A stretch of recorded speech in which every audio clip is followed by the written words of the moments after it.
Hello दोस्तों, रोज़ की तरह आनंद लिखनी ब्लॉग में सबका हार्दिक स्वागत है।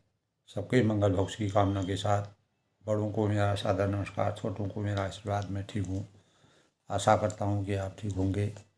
रामचरितमानस के बालकांड के प्रसंग में दोस्तों, भगवान शिव के धनुष को जहाज के रूप में तुलसीदास जी ने जिस प्रकार का वर्णन किया है और श्री रामचंद्र की भुजाओं का बल समुद्र को आंका है और धनुष टूटने का सारा समाज जिस प्रकार से जनक जी के संकट को जनक जी के संकट से मुक्त करने के लिए और सीता के स्वयंवर की समाप्ति और अनेकों राजाओं के घमंड को चूर करने के लिए भगवान रामचंद्र जी ने श्रेष्ठ मुनि विश्वामित्र जी के आज्ञा के परिणाम स्वरूप कठोर शिव धनुष को तोड़ करके जनकपुरी के जो भी स्त्री पुरुष नर नारी राजा रानी और समस्त परिवार जन थे, उनका संकट किस प्रकार से दूर हुआ। घोर कठोर शब्द से जब शिव धनुष भगवान रामचंद्र जी के ने तोड़ने का प्रयास किया तो उन्होंने धनुष को चढ़ाते और जोर से खींचते हुए कोई भी उसको देख नहीं पाया। अर्थात वे तीनों काम इतनी फूर्ति और स्फूर्ति के साथ हुए, धनुष को कब उठाया और कब चढ़ाया कब खींचा इसका किसी को भी पता नहीं लगा। तो श्री रामचंद्र जी ने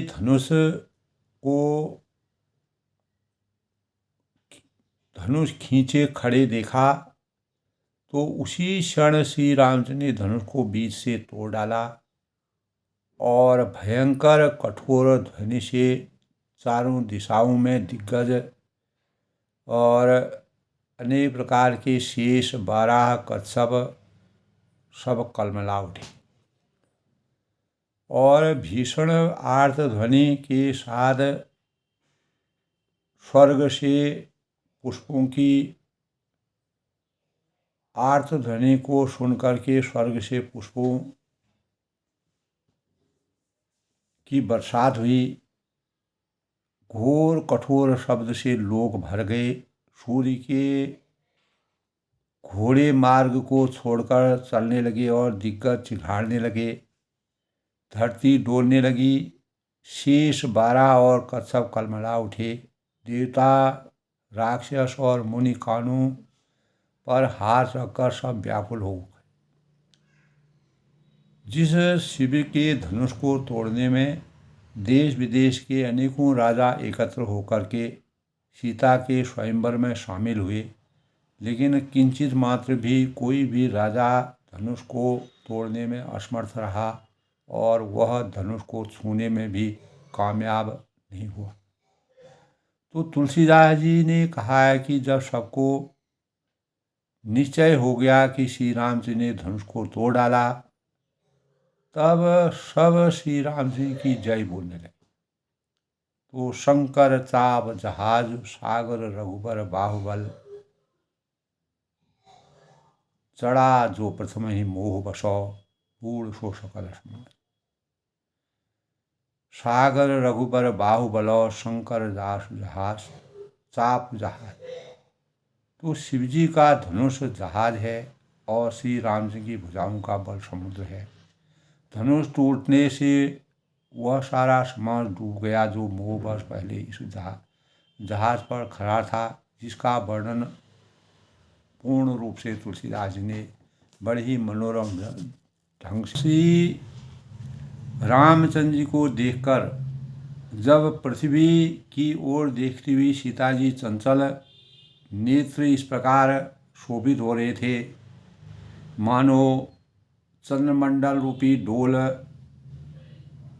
मैं कामदेव की 2 मछलियाँ खेल रही हूँ। तो सीता जी की वाणी रूपी भ्रमरी को उनके मुख रूपी कमल ने रोक रखा था और लाज रूपी रात्रि को देखकर वह प्रकट नहीं हो रही थी। तो नेत्रों का जल नेत्रों के कोने पर सिमट गया और जैसे बड़े भारी कंजूस का सोना कोने में ही गड़ा का गड़ा रह जाता है, उसी प्रकार सीता जी के अश्रु जो है वो बाहर निकल करके अंदर ही अंदर एक कोने पर लुप्त हो जाते हैं। तो अपनी बढ़ी हुई व्याकुलता और जानकर सीता जी संकोच में पड़ गईं और धीरज धरकर हृदय में विश्वास ले आई कि यदि तन मन और वचन से मेरा प्रण सच्चा है और मेरे प्रण में सच्चा निष्काम भाव है तो श्री रघुनाथ जी के चरण कमलों में मेरा चित्त हमेशा के लिए अनुरक्त रहेगा। जिस प्रकार माँ पार्वती ने शिव जी के स्मरण से जन्म जन्मांतरों तक भगवान शिव के स्वरूप में अपने को विरक्त करने के भावों का संचार किया, तो भगवान सकल उर्वासी करिह मोहि रघुबर कै दासी, जेहि के जेहि पर सत्य स्नेहु सो तेहि मिलहि न कछु संदेह। तो सबके हृदय में निवास करने वाले भगवान सच्चिदानंद भगवान श्री राम मुझे रघु श्रेष्ठ श्री राम जी की दासी अवश्य बनाएंगे, यह मेरा विश्वास है। माँ गौरा के प्रसाद से और नारद मुनि के वचनों को कभी भी असत्य नहीं जा सकेगा। जिसका जिस पर सच्चा स्नेह होता है वह उसे मिलता ही है, उसमें कुछ भी संदेह नहीं। तो प्रभु की ओर निहार कर देखकर सीता जी ने शरीर के द्वारा प्रेम ठान लिया, अर्थात यह निश्चय कर दिया कि शरीर इन्हीं का होकर रहेगा या रहेगा ही नहीं। तो मनसा वाचा करुणा से भगवान राममयी जिस प्रकार से राममयी सीता का स्वरूप हुआ, तो कृपा निधान श्री रामचंद्र जी सब जान गए। सीता के अंतःकरण की बातें समझ गए, क्योंकि वो अंतर्यामी थे। उन्होंने सीता जी को देखकर धनुष की ओर कैसे ताका, जैसे गरुड़ जी छोटे से सांप की ओर देखते हैं। गरुड़ जो है वह सांप को नचाते हैं, खिलाते हैं और उनसे खेल करते हैं। अंततोगत्वा पूर्ण रूप से वह गरुड़ जो है सांपों का देखता है। तो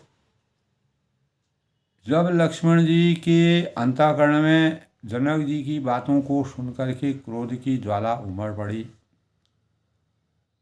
और वे आपके प्रताप के बल से धनुष को, तब उन्होंने कहा कि मैं कुकुरमुत्ते की तरह बरसाती छाते की तरह उसको तोड़ दूंगा, वह मेरे लिए कुछ भी नहीं है। यदि ऐसा न करूं तो प्रभु के चरणों में शपथ है, मैं फिर धनुष और तरकस कभी भी हाथ में नहीं लूंगा।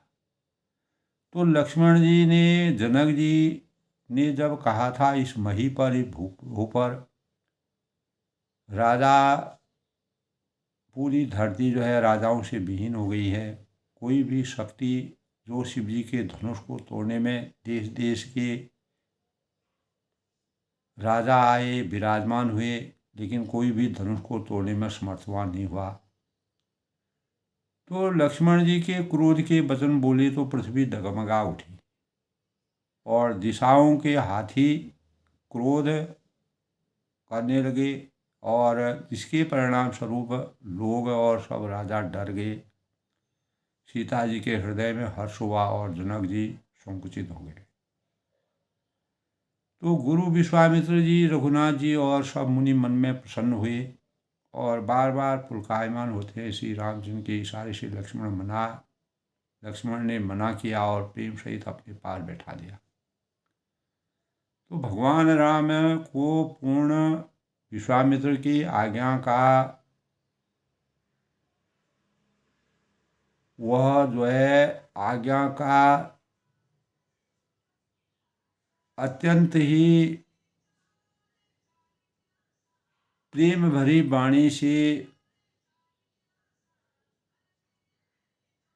अपने अंतःकरण में उनकी आज्ञा के बारे में सोच रहे थे, उसका इंतजार कर रहे थे कि कब कब विश्वामित्र जी आज्ञा दें। तब विश्वामित्र ने जब कहा कि हे राम उठो, शिव जी का धनुष तोड़ो और हे तात जनक का संताप मिटाओ, तो इतने में अनेकों सखियां अपने मन में विचार करती हैं कि राम सुकुमार हैं, बहुत ही छोटी उम्र के हैं। रावण और बाणासुर जैसे वीर राजा जब इस धनुष को नहीं तोड़ पाए, तो विश्वामित्र ने अपनी मूर्खतावश जो है रामचंद्र को धनुष तोड़ने की आज्ञा दी है। अगर भगवान राम उस धनुष को नहीं तोड़ पाए तो हमारी क्या छवि होगी। तो गुरु के वचन सुनकर श्री राम जी के चरणों में उन्होंने सिर नवाया और उनके मन में अपार हर्ष की अनुभूति हुई और समस्त विवादों को छोड़कर अपनी एक ओर में वह शान से खड़े हुए, जिस प्रकार सिंह जो है वह अपनी पूरी निष्ठा के साथ, पूरी जवान सिंह जिस प्रकार से अपने स्वभाव से उठ खड़े होकर के मंच रूपी उद्यानचल पर रघुनाथ रूपी बाल सूर्य के उदय होते ही सब संत रूपी कमल खिल उठते हैं और नेत्र रूपी भौरे प्रसन्नता की अनुभूति करते हैं। तो राजाओं की आशा रूपी रात्रि नष्ट हो गई और उनके वचन रूपी जो तारों के समूह का चमकना था वह बंद हो गया, वे मौन हो गए। अभिमानी राजा रूपी कुमुद संकुचित हो गए और कपटी राजा रूपी उल्लू छिप गए। तो भये विशोक कोक मुनि देवा, बरसे सुमन जनाभ ही सेवा, गुरुपद बंदी सहित अनुरागा, राम मनिन सन आयुष्मा। तब रामचंद्र ने मुनियों से आशीर्वाद सहित जो है आज्ञा मांगी। मुनि और देवताओं के चकुए और शोक रहित हो गए, वो फूल बरसाकर अपनी सेवा प्रकट कर रहे हैं। प्रेम सहित गुरु के चरणों की वंदना करके श्री रामचंद्र मुनि की आज्ञा मांगी। तो समस्त इस संसार में, इस सृष्टि में, जगत में स्वामी श्री रामचंद्र जी सुंदर मत वाले श्रेष्ठ हाथी की चाल से स्वाभाविकी चले और श्री रामचंद्र जी के चलते ही नगर भर के सब स्त्री पुरुष सुखी हो गए और उनके शरीर रोमांच से प्रफुल्लित हो गए, भर गए। बंदी पिता पितर सुर सुकृत सवारे, जो कसु पुण्य स्वभाव हमारे, तो शिव धनु मृणाल की नाई, ती तो रहूं राम गणेश गोसाई। तब उन्होंने पितर और देवताओं की वंदना करके, कोई भी शुभ कार्य को हम करते हैं, अपने पितरों को याद करते हैं, अपने देवी देवताओं को याद करते हैं और भगवान गणेश जी का जो प्रथम पूज्य है उनका स्मरण करते हैं, तो अपने अंतःकरण में पुण्यों को स्मरण करते हुए हमारे पुण्यों का कुछ भी प्रभाव हो तो हे गणेश, तब गणेश जी की अर्चना होती है। रामचंद्र ने शिव जी के धनुष को कमल रूपी डंडी की भांति तोड़ डाला। तो इस प्रकार से भगवान राम को जब शिव धनुष तोड़ने का विश्वामित्र मुनि द्वारा आज्ञा प्राप्त हुई, तब भगवान ने उस धनुष को तोड़ा। इसी के संबंध में दोस्तों आज के शुभ पंचांग के कल के प्रसंग की बात थी। भगवान राम ने को धनुष क्यों तोड़ना पड़ा और जनक जी की कठिनाइयों को समाप्त करने के लिए और पूरे सृष्टि के विषाद को समाप्त करने के लिए, सृष्टि में अन्याय, अधर्म और अनेक प्रकार के राजाओं के मद को समाप्त करने के लिए, घमंड को, अभिमान को समाप्त करने के लिए और मान मर्यादा की संरचना के लिए। तो इससे पहले आज के सुपंचांग के भाव की गणना करते हैं दोस्तों। तो आज का पंचांग दोस्तों, आज 8 मार्च 2025 दिन शनिवार, फाल्गुन माह की शुक्ल पक्ष की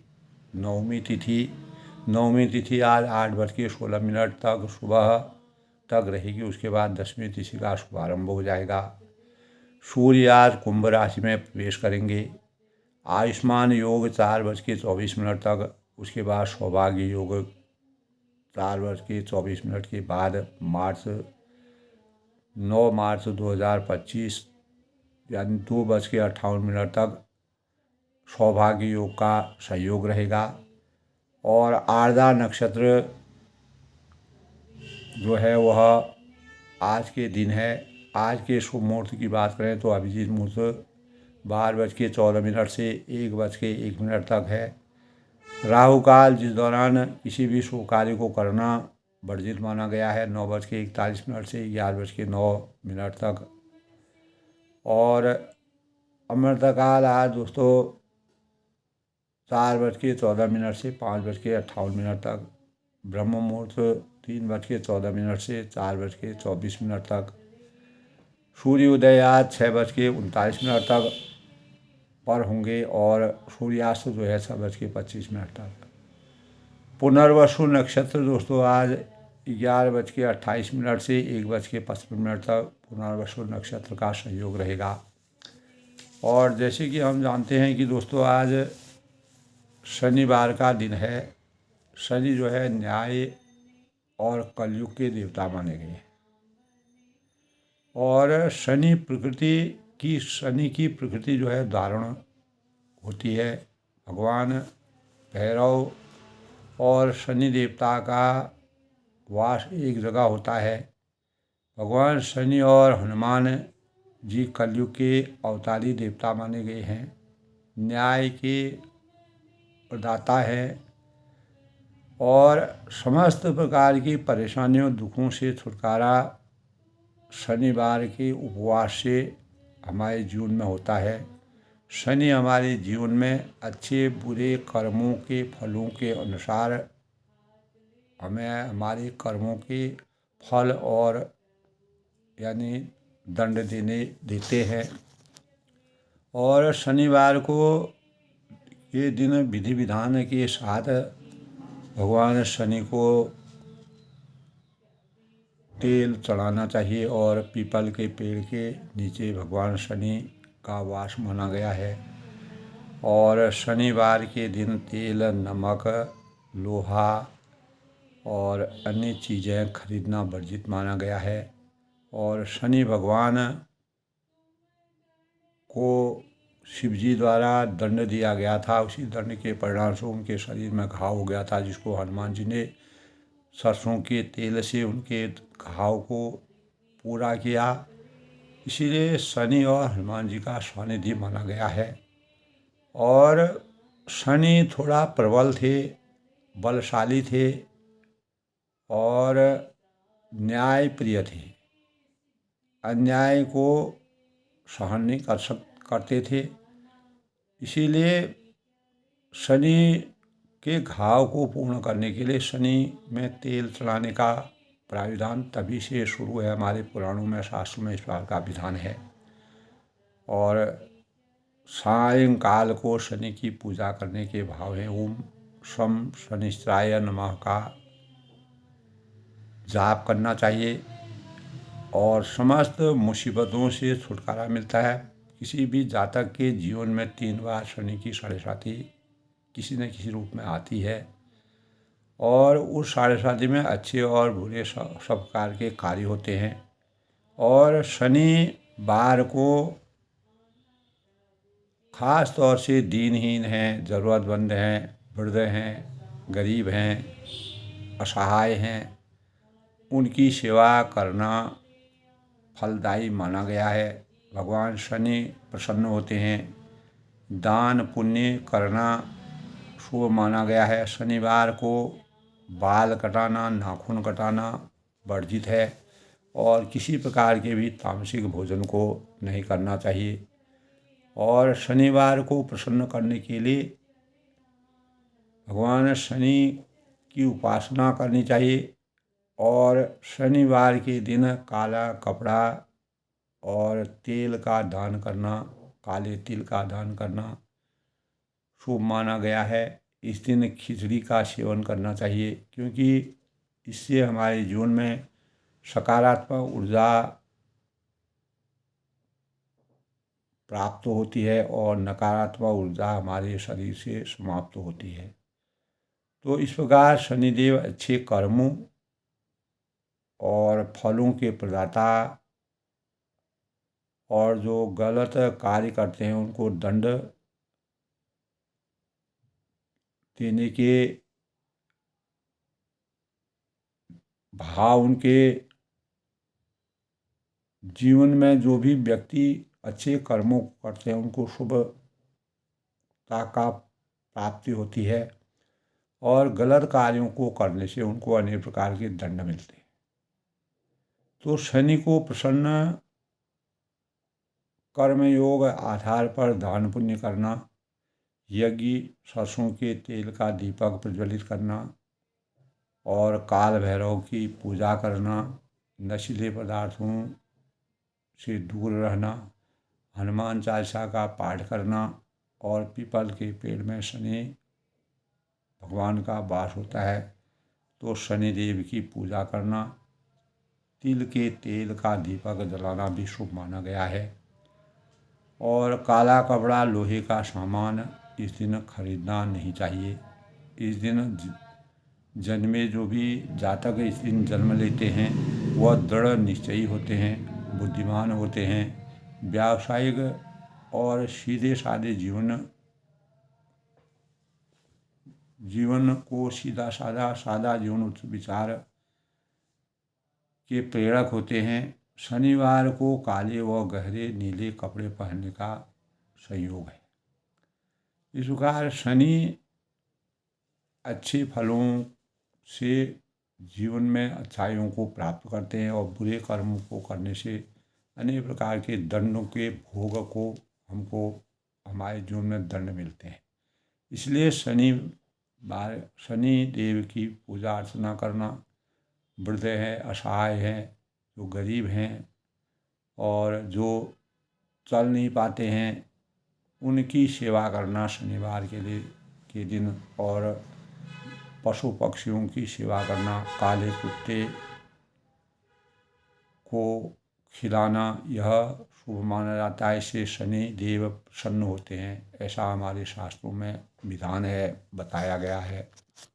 तो भगवान राम ने जो है सीता और जनक राजा के संकट को किस प्रकार से भय से मुक्ति और अनेक प्रकार के संकटों से मुक्ति प्राप्त की, यही ब्रह्म से जुड़ाव का सबसे बड़ा साधन माना जाता है। ब्रह्म एक निराकार, अपरिवर्तनीय और असीम सत्ता है जो कण कण में व्याप्त हैं। हमारा आज के रामचरितमानस के प्रसंग में दोस्तों हमारा अस्तित्व एक पूरे संसार का अस्तित्व ब्रह्म के साथ एकता में है और जब व्यक्ति ब्रह्म के साथ एकता में रहता है तो वह स्वयं को ओंकार में पहचानता है और उसमें समाहित हो जाता है। तो ब्रह्म एक होने के कारण अपरिवर्तनीय है।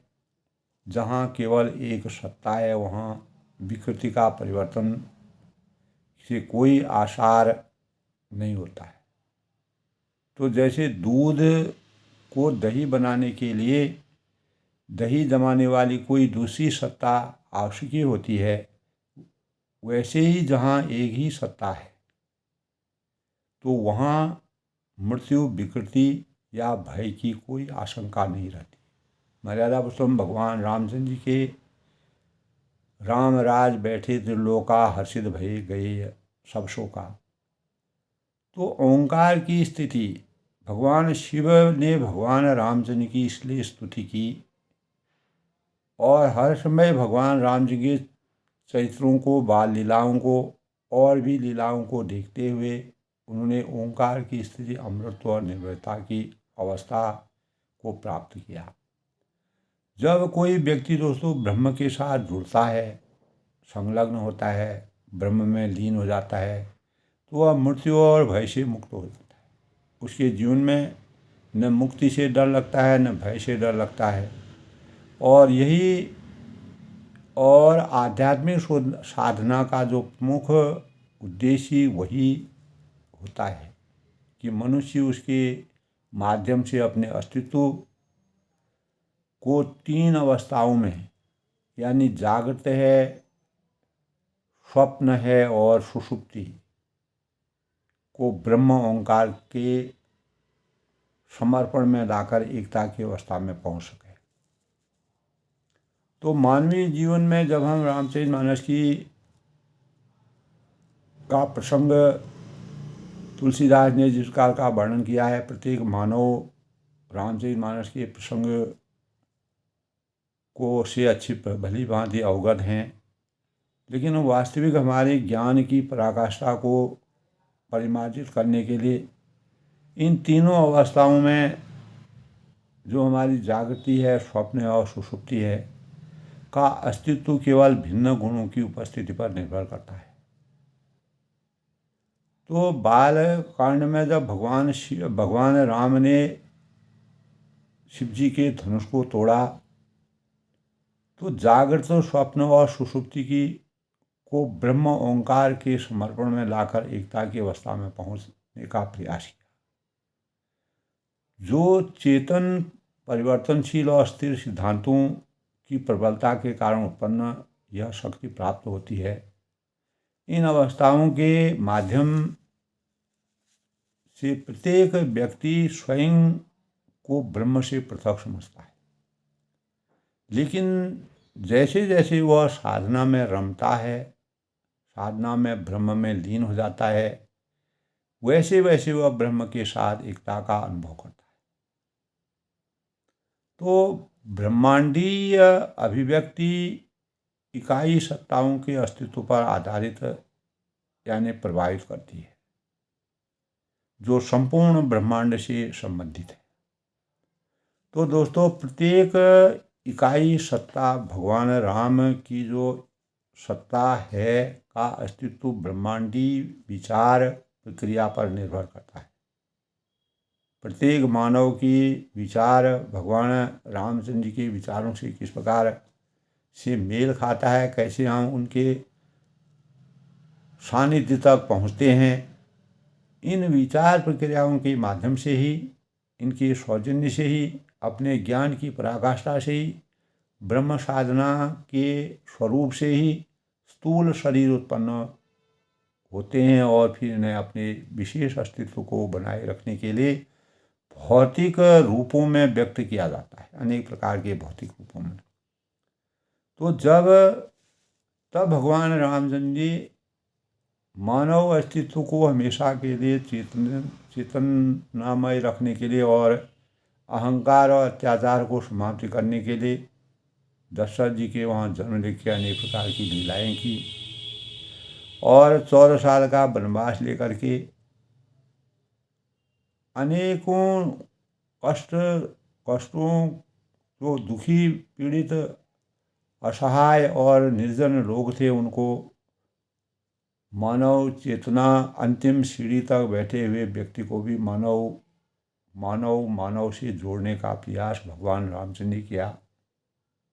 सबरी है, अहिल्या है, जटायु हैं, केवट हैं, विभीषण हैं, अनेकों राक्षसों को जो गलत विचारों से आच्छादित हो गए थे, गलत मद, घमंड और अहंकार रावण के परिणाम स्वरूप हुआ था, उनका वध करके उनको मोक्ष की प्राप्ति की।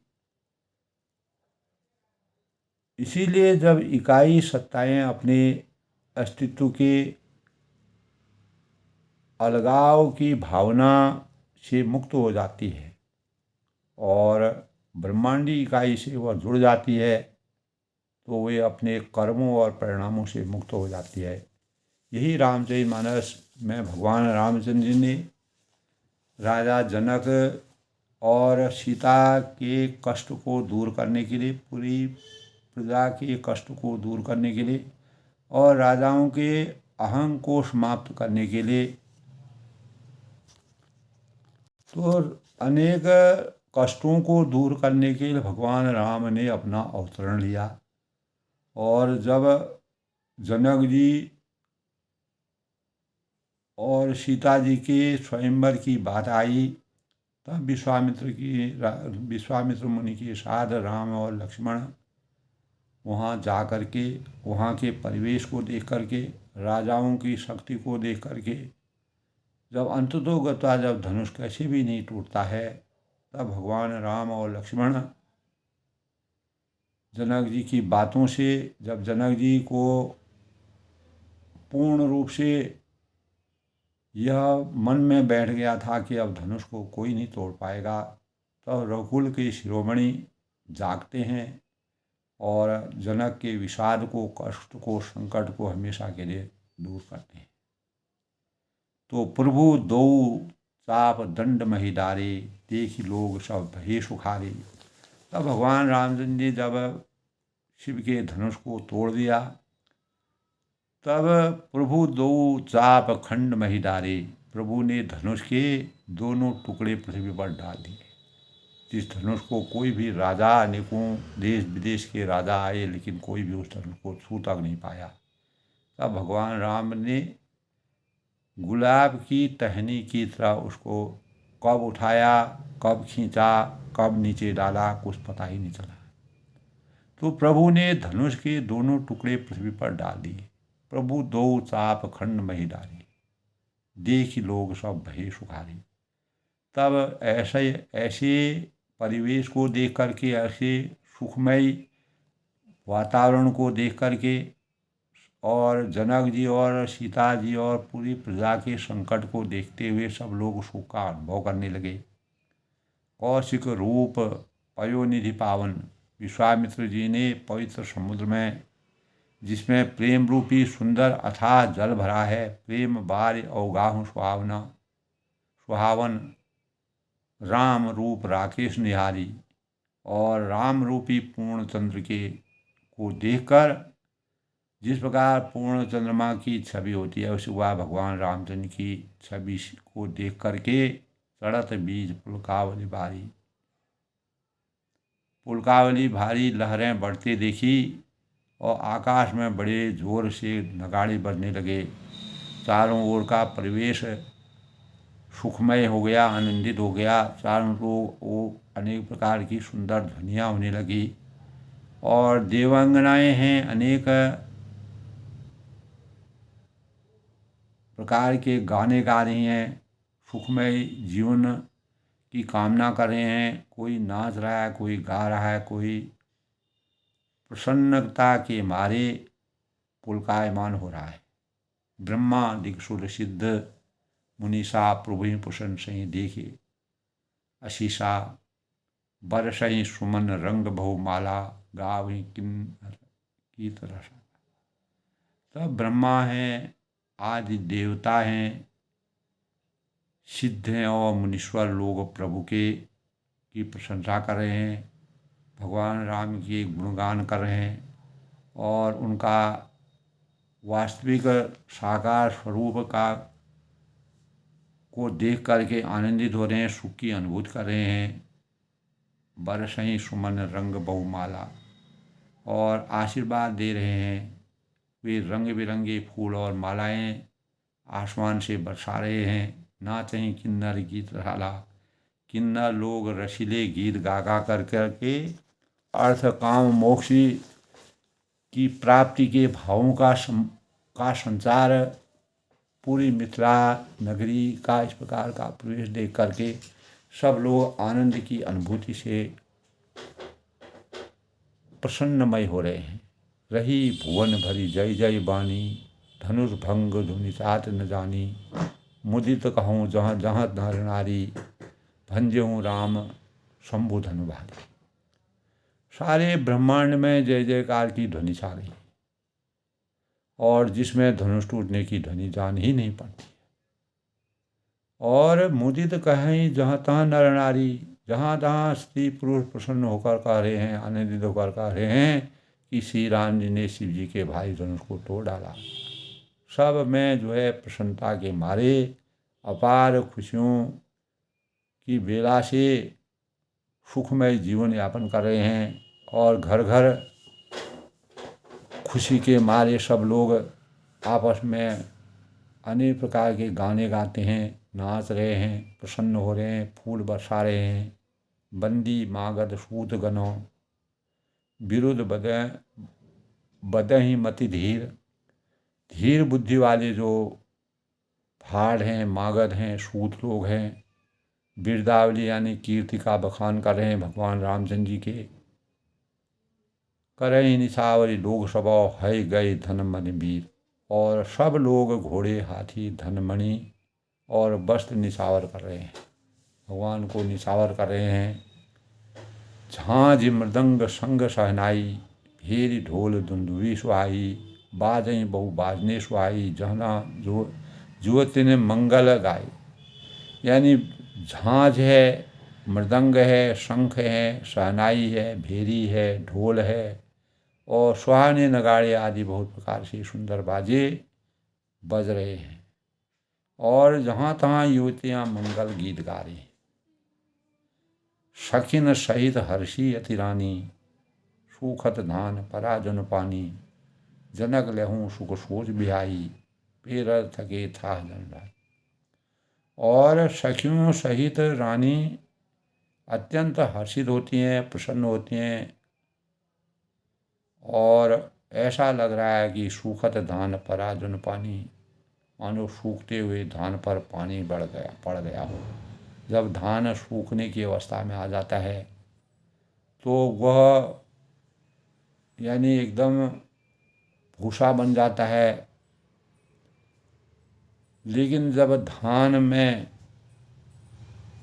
सूखते सूखते जब उसमें पानी पड़ जाता है तो उसकी छवि निराली हो जाती है। और पूर्ण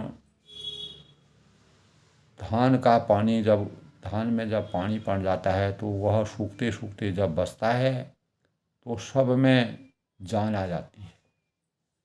तो जब भगवान रामचंद्र ने शिव के धनुष को तोड़ा तो जनक नगरी में सबके अंतःकरण में जो अंदर से टूटे हुए दिल थे वह भी जो है पूर्ण रूप से राममय हो गए और शक्तिवान हो गए। जनक लेहूँ सुख सोच भी आई और जनक जी ने सोच त्याग कर सुख की प्राप्ति की। जो अनेक प्रकार का दुख उनको जिन्हों जब वह कहने लगे कि यह धरती जो है पूरा यानी भूपति देश देश के भूपति आए, अनेकों देश देश विदेश से जो भूपति आए हैं, कोई भी धनुष को तोड़ने में समर्थवान नहीं हुआ और यह धरती पूर्ण रूप से दिशाहीन होगी, राजाहीन होगी, वीरों से विहीन हो गई है। तब उनका विशाल उनका संकट जो है पूर्ण रूप से भगवान राम ने समाप्त किया।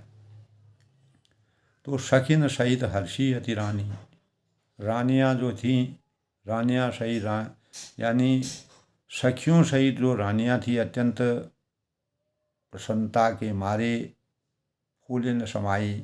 सूखत धान पराजन पानी, मानो सूखते हुए धान पर पानी पड़ गया हो। और जनक जी के सोच त्याग कर सुख प्राप्त किया, मनो तैरते तैरते थके हुए पुरुष से था कर लिया। श्रीहत भय भूप धनुष टूटे, धनुष टूट जाने पर राजा लोग ऐसे श्रीहीन यानी निस्तेज हो गए कि जैसे दिन में दीपक की शोभा जाती रहती है और शिय सुकई वर्णीय की ही भांति सीता जी का सुख जिस प्रकार वर्णन नहीं किया जा सकता है। अपार सुख की अनुभूति सीता जी को हो रही है, जैसे चातक की स्वाति का जल, चातक जो है वह स्वाति का जल पा करके पूर्ण रूप से आनंदित हो गया है, पूर्ण तृप्ति हो गई है। ऐसी भगवान सच्चिदानंद ने जब धनुष को तोड़ा रघुकुल के शिरोमणि, तब पूरे जनक नगरी में इस प्रकार का परिवेश हो गया। राम ही लखन बिलोकत कैसे, श्री राम को लक्ष्मण जी किस प्रकार से देख रहे हैं, निहार रहे हैं, शशि चकोर किशोरों जैसे, जैसे चंद्रमा को चकोर यानी बच्चा देख रहा हूँ। तो सतानंद तब आय सुदीना, जनक नगरी के जो ऋषि थे, कुल गुरु थे सतानंद जी, आज्ञा दी और सीता जी ने श्री राम जी के पास गमन किया। तब सीता जी ने जो है, जब भगवान रामचंद्र जी स्वयंवर के माध्यम से शिव जी के धनुष में को तोड़ने में असमर्थवान हुए, तब राजा यानी विश्वामित्र ने राम जी को आज्ञा दी और सतानंद जी उनके गुरु थे, उन्होंने सीता जी को रामचंद्र के साथ जाने के लिए आज्ञा दी। संग सखी सुंदर चतुर गावहि मंगल अवतार, गौनी बाल मराल गति सुषमा अंगा। तो साथ में सुंदर, सीता जी के साथ में जो सुंदर सखियाँ थी और मंगल आचार गीत गा गा करके सीता जी को रामचंद्र के पास गमन करने के लिए भेजती हैं, जाने के लिए भेजती हैं। तो मंगल गानों के साथ जिस प्रकार सीता जी रामचंद्र के पास जाती हैं सखियों की मंगल गान के साथ, गौनी बाल मराल गति सुषमा अंग अपार, तो सीता जी बाल हंसी की चाल की समान जिस प्रकार छोटी सी बच्ची जो बाल हंसनी होती है चली जा रही हो, इस प्रकार का स्वरूप का वर्णन तुलसीदास ने सीता जी का अपनी सखियों के साथ वह बाल हंसनी के समान दिखती हुई प्रकट हो रही हैं, प्रतीत हो रही हैं। और सुषमा अंग अपार, उनके अंगों में अपार शोभा विराजमान है, पूर्ण रूप से सुशोभित हैं। और भगवान राम के साथ जब सानिध्य में वह चले जाती हैं तो भगवान रामचंद्र की विजयी श्री उनको प्राप्त होती है। और सीता जो है निरपवाद रूप से स्वयंवर में भगवान रामचंद्र के धनुष के तोड़ने के पश्चात श्री राममय हो जाती हैं। जब आत्मा और परमात्मा का मिलन हो जाता है और अनेक गुरुओं के, माता पिता के, प्रजा के, स्त्री पुरुषों के और जनक मिथिला नगरी के अनेक लोगों की दुआओं के परिणाम स्वरूप भगवान राम और सीता के स्वयंवर के अपूर्व जो शोभा का वर्णन तुलसीदास ने किया है वह वास्तव में हृदय स्पर्शी है। और वह उस समय के परिवेश का जो वर्णन है वो आज भी हमारे नेत्रों के आगे साक्षात स्वरूप में विराजमान होता है। तो हम हमारे अंतःकरण में भगवान की कृपा का आशीर्वाद बरसता है और हम भी राममय हो जाते हैं। सिया राममय सब जग जानी, करुण प्रणाम जोर जुग जानी। तो इस प्रकार दोस्तों आज के रामचरितमानस के प्रसंग में मर्यादा पुरुषोत्तम भगवान रामचंद्र जी जैसी धनुष को तोड़ते हैं और सीता माता अपने सतानंद गुरु के आशीर्वचनों और आज्ञा के परिणाम स्वरूप भगवान राम के साथ सानिध्य में जाती हैं और स्वयंवर संपूर्ण होता है और सभी राजा अपने अपने देश को जाते हैं और भगवान राम जी के साक्षात दर्शन करके अपार खुशी का अनुभव करते हैं, सुख की अनुभूति करते हैं। ज्ञान की पराकाष्ठा से जो ऋषि हैं, मुनि हैं और जो ज्ञानवान राजा हैं वह भगवान की छवि को देख करके प्रसन्न होते हैं और भगवान रामचंद्र जी के वास्तविक स्वरूप को देख करके पहले ही समझ गए कि इस धनुष को तोड़ने में अगर कोई समर्थवान होंगे वह भगवान राम ही हो सकते हैं। यही भाव जो है तुलसीदास ने रामचरितमानस में व्याप्त किए। अपनी वाणी को विराम देते हुए आज के प्रसंग में दोस्तों, संग सखी सुंदर चतुरो गावहीं मंगल बार, मंगल गान मंगलाचार गाती हैं सखियाँ सीता जी को के साथ में। जो सखियाँ गाती हैं, गौनी बाल मराल गति सुषमा अंग अपार। साथ में सुंदर चतुर सखियाँ और मंगलाचार के गीत गा रही हैं और सीता जी बाल हंसनी की चाल में भगवान राम के साथ अपनी सखियों के संग जाती हैं और उनके अंगों में अपार शोभा है। वही आत्मा और परमात्मा के मिलन का स्वरूप जब जागता है तब ब्रह्ममय जीवन सबका हो जाता है। जय श्री राम के साथ आज के रामचरितमानस का प्रसंग समाप्त होता है। कल किसी नए प्रसंग के साथ, तब तक के लिए सबका अभिनंदन है, सबका स्वागत है और सबका जीवन राममय हो, यही हमारी कामना होनी चाहिए। और रामचरितमानस के सुंदर प्रसंग से हम अपने ज्ञान की वृद्धि को, अपने जीवन को जिस प्रकार से जैसे भी चरितार्थ कर सकते हैं वह भी हमारे लिए कम है। तो तुलसीदास ने जिस प्रकार का वर्णन किया है तो ऐसा लगता है कि साक्षात हमारे सामने वह दिव्य रूप में प्रदर्शित होता है, हमको दिखता है और हमने अंतर्मन में इन भावनाओं का संचार होता है। जय श्री राम।